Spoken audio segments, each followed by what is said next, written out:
અને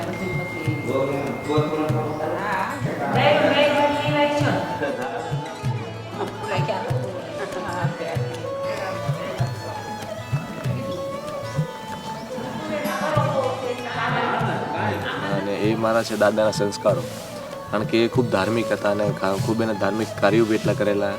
દરેક મંદિરોમાં બી એને ખૂબ ધાર્મિક જે કોઈ પણ જગ્યાએ ચાલતા હોય ધાર્મિક ક્ષેત્રો તો ત્યાં આગળ એનો બહુ ખૂબ મોટો ફાળો રહેતો. અને અન્ન ક્ષેત્ર પણ એ ખૂબ સારી જગ્યાએ લોકો ચલાવતા. સૌથી ડાઈ ગયો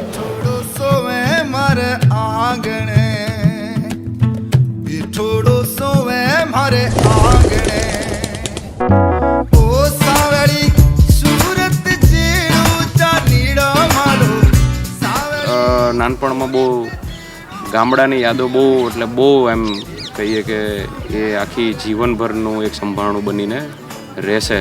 જ્યારે ગામડે હું જતો ત્યારે જેટલા પણ ઘરના લોકો હતા બધા રમતા ઉઠતા બેસતા હાથે બધું એ બધું ખરું.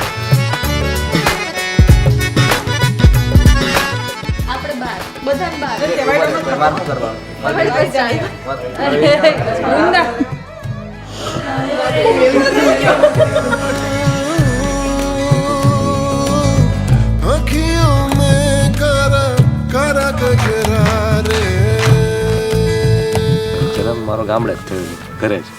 અમારે તેજુ ગામ અમારું છે જ અને ઘર પણ છે એ બધું. અને 11 વર્ષ સુધી હું ગામડે રહેલો અને આઈ થિંક 6 ધોરણ સુધી હું ગામડે ભણેલો. પછી હું અમદાવાદ શિફ્ટ થયો અને બાકીની જે સ્ટડી મેં મારી અમદાવાદમાં જ કમ્પ્લીટ કરી અને પછી હું ફેમિલી બિઝનેસમાં કન્ટિન્યુ કરી. ખાડી ખાડી જોવે મુળકે મુળકે સચ પૂછે તો મારી દિલડી ધડકે. મને ક્રિકેટનો બહુ શોખ હતો એટલે શેરીના બીજા 4-5 છોકરાઓ એ જતીન એના સમૂહ વડિયા હોય બધા આવે અને હું બેટિંગ કરું અને બધા ફિલ્ડિંગ કરે. એક સૌથી વધારે જે અમારું એકદમ યાદગાર હોય એ સમયગાળો તો ઉનાળાનું વેકેશન. કારણ કે ઉનાળાના વેકેશનની અંદર અમારા ફયોના મામાના બધાના છોકરાઓ ભેગા થઈએ અને ગલી ક્રિકેટ રમતા. અને જેને ત્યાં કાચની બારી હોય ને ત્યાં અમે કાચને તોડવા માટે પથ્થર મારતા અને પથ્થર મારીને પછી ભાગી જતા. એટલે અને ઘણે ખરા અમે નુકસાન બી ખાસું કર્યું છે લોકોનું.